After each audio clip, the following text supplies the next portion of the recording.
Hello everyone, I am an IIBian Rohan Damodar Kharche from Umarkhed district Yavatmal.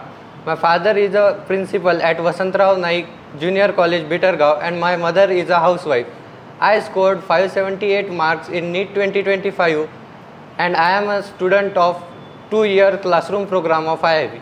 मी जेव्हा 10th मध्ये होतो तेव्हा मला असं लक्षात आलं की माझा बायोलॉजीमध्ये इंटरेस्ट आहे आणि ह्यूमन बॉडीचं स्ट्रक्चर, त्याचं फंक्शन, त्याची फिजिओलॉजी हे समजून घेण्यात मला फन वाटू लागली आणि त्यामुळेच मी नीट करायचं निवडलं आणि म्हणूनच मी IIB जॉईन केली.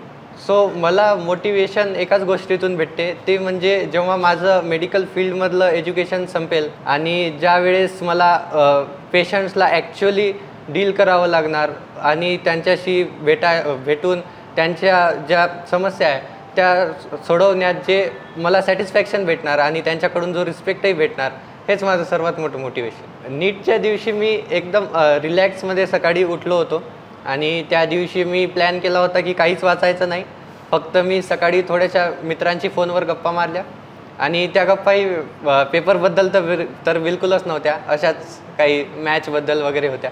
आणि त्यानंतर आम्ही 9-9:30च्या दरम्यान सेंटरसाठी निघालो. माझं सेंटर नांदेडहून ऑलमोस्ट 55 किलोमीटरच्या अंतरावर होतं. मी गेलो आणि सेंटरला पोहोचायच्या वेळेपासून पेपरसाठी 1.5 ते 2 तास शिल्लक होते. सो आम्ही तिथं थांबलो थोडा वेळ आणि पेपरला 45 मिनिट शिल्लक असताना मी सेंटरच्या आत गेलो.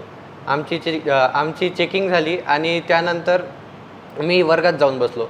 वर्गात गेल्यानंतर खूप सारे मला माझेच कॉम्पिटिटर्स दिसू लागले, बट मला विश्वास होता की सिलेक्शन तर घेऊनच यायचं आहे, रँकही घेऊन यायचा प्रयत्न करायचा आहे. IIBचा 2 वर्षांचा एक्सपिरियन्स माझा एक्सलंट होता. मला सगळ्या टीचर्सकडून बरोबर गायडन्स मिळत गेलं आणि जेही डाऊट माझे होते ते सगळे टाईम टू टाईम सॉल्व होत होते. मला आठवते 11वीचा जेव्हा आमचा पूर्ण सिलेबस संपला होता त्यानंतर आमची एक टेस्ट झाली होती. जेव्हा 11वीपासून मी माझ्या मुलाची ॲडमिशन IIBला घेतली तेव्हापासून मला IIBचा अनुभव हा अतिशय उत्कृष्ट आला. जेव्हा केव्हा मी या ठिकाणी सरांना व्हिजिट द्यायचो, याच्या रिपोर्ट कार्डविषयी विचारणा करायचो, त्यावेळेस सर अगदी पर्सनली तो रिपोर्ट कार्ड मला द्यायचे आणि त्यातले जे डाऊट्स आहे किंवा त्यातल्या ज्या काही क्वेरीज आहेत त्यासुद्धा एक्सप्लेन करून त्या ठिकाणी सांगायचे.